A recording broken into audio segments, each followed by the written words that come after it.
అయితే బుజారం బుజారం మాకేలి అంగడి నడుస్తుందల్లా కూరగాయల అంగడి.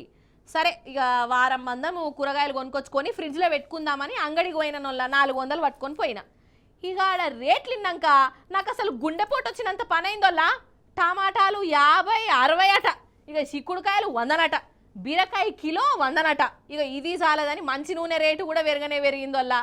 400కు ఏ పాటు కూడా కూరగాయలు రాలేదోల్లా.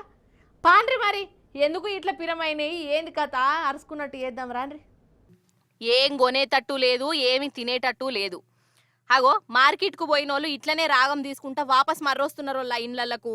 కూరగాయల రేట్లు బాగా పిరమైనవి కాదు. అసలు ఏదడుగు కిలా 60-70 మీదనే ఉన్నాయి. అసలు 50 రూపాయలకు ఏం వస్తలేదు. కొత్తిమీర కళ్యమా కాడికెళ్ళి షురు చేస్తే టమాటాలు, బీరకాయలు, ఆనిక్కాయలు, చిక్కుడుకాయలు ఇగో ఇట్లా కూరగాయలు తీసుకోర్రి. డబ్బులు అయిపోయినాయి, 100కు అటు ఇటు నడుస్తున్నాయి. మరి ఎందుకు ఇట్లా అంటే మొన్నటి వానలకట వాకిట్ల సిచ్చేస్తే వరండాల బుగ్గెలిగినట్టు మొన్నటి వానల వరదలకు పంట బాగా లుక్సాన్ అయింది కదా, దిగుబడి పడిపోయింది. ఇక అటు ఇటు తిరిగి లాస్ట్కు మనాసాంటి సాదాసీదా జనాల జేబులకు షిల్లు పడ్డది. డిమాండు ఎక్కువనాయే, కూరగాయలు తక్కువనాయే. అందుకే రేట్లు పిరమైనాయని అంటాండ్రు. అసలు 300-400 మార్కెట్కు పట్టకపోతే వస్తలేవోల్లా. అసలు ఆ రేట్లు చూసి ఏం కొనాలనో కూడా అర్థమైతలేదు. అంత దమా ఖరాబ్ అవుతున్నది కూరగాయలు మార్కెట్కు పోతే. ఖాళీ కూరగాయలే కాదు, చిల్లర సామాన్ది కూడా గిదే కథ. మంచి నూనె మొన్నటిదాకా ఎంతుండేనోల్లా 105 రూపాయలో 8 రూపాయలో ఉండే కదా.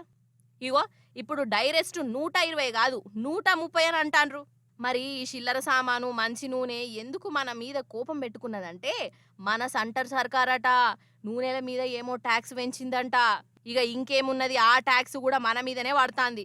అసలే పండగలత్తాన్నాయి, అప్పాలు చేసుకోవాలి, వంట రూమ్లో బాగా పని ఉంటుంది అని అనుకుంటుంటే చూడు అని రేట్లు కూడా ఇగో ఇయ్యాలకే పిరమైపాయే.